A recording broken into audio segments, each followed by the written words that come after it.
Don't ignore your problems and take that from an old geezer. Attack. 8-ball, 9-ball, and banks and many other pool games favor the aggressive player, and if you're scared to shoot, you already lost. Then if your attack doesn't work out, then you can play safe, and you're going to say, yeah, but what if you miss while you're attacking, or what if you scratch while you're attacking? Then your opponent's going to beat you, he's going to run out, and you're screwed.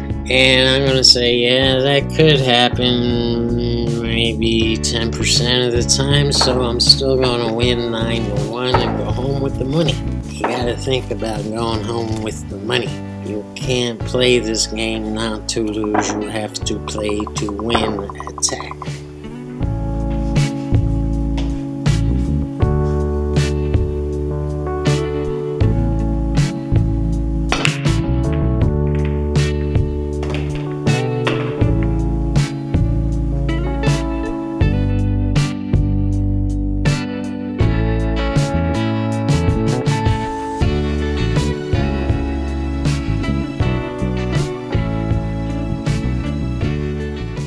I was out playing on a bar table the other night, and it was in a dive bar, and I'm just kind of hanging out waiting for something to happen. Yeah, just kind of, doing the bar thing. And I'm playing this guy, and I scratched on the break, and he takes ball in hand, and he shoots an open solid ball. So there's a cluster on the table. It's just 2 balls, it's a stripe and a solid, and he shoots an open solid ball on the table, and then he plays a safety. And inside I'm thinking, what the hell are you doing? But then I'm like, yo, John, calm down. This ain't your place. This is not what you do. But I break one of my top rules, and I walked over to him, and I explained to him that he should have shot the solid next to the cluster and used that ball to break it.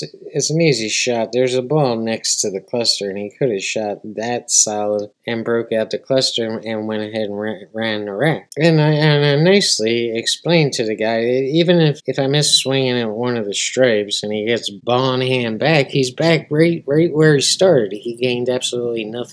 And I really just set out to help the guy, but you can tell it's not registering. He doesn't know who I am, and I don't know who he is, and I just don't know where he picked up this concept. And if it's, well, he wants me to run the rack and then be forced to break out the cluster on the last shot and then leave him a wide open table, then why was he playing safe? You know what I mean? It defeats the purpose of playing safe. So it's whatever. He's got playing safe stuck in his head, and he's probably beat a couple of really bad players playing like that, but it's not going to work against the player, because the player is not going to take an open rack and run him out and then wait for the last minute to break the cluster out and then miss it and then leave him a wide open. It's not, good players don't do shit like this, man. So I don't normally, if somebody comes up and asks me for my help and they need some kind of opinion or advice on what to do, I'm absolutely happy to help them, but I don't go up to players and solicit my help. I just don't, you don't do it in the pool rooms, because, yeah, people take it as an attack, as looking down on them, and they get insulted, and it's just bad etiquette. You don't do it. You just mind your own business and play your game. So instead of leaving it in that old dump, I'm bringing it here to you, to YouTube, and hopefully it doesn't get lost. Plus, we got our own problems here. Let's take a look at this table, and, we already pointed out that this mini cluster here is a serious problem until we take care of it, and you should attack it as soon as possible. And these 3 balls right here are a serious problem. We have to attack it as soon as absolutely possible. And this works in life too. You got a problem, just treat them like target practice and shoot them as soon as they pop up. The guys and gals that win this game of life are people that are great problem solvers and can solve problems very fast and accurate and correctly. That's the people that make it, whether in business, in life, whatever. Attack your problems as soon as possible.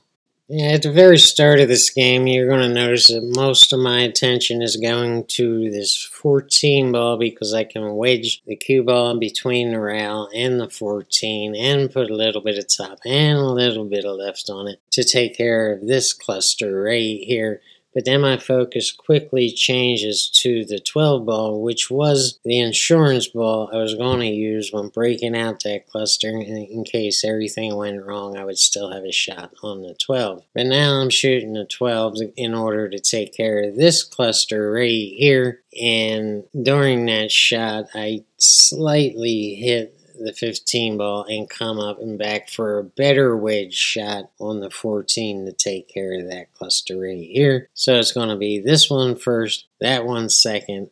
All the balls are going to be open, and then I'm just going to run out. Now I do get in a little bit of trouble on the 8 ball because the 11 was left right there during the first breakout, and the 8 is available once we take care of the 13. It's available for the bottom right hand corner and maybe the side pocket, but you don't want to get behind the 8 ball to shoot it in the right hand side pocket. So I'm just leaving the 11 right there in order to pull back for the right position on the 8 ball to shoot it in the bottom right hand corner.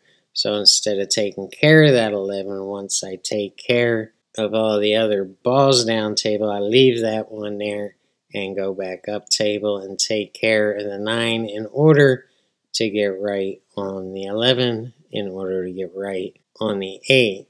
But I don't get right on the 8, and you'll see what happens. I'm going to save it for you.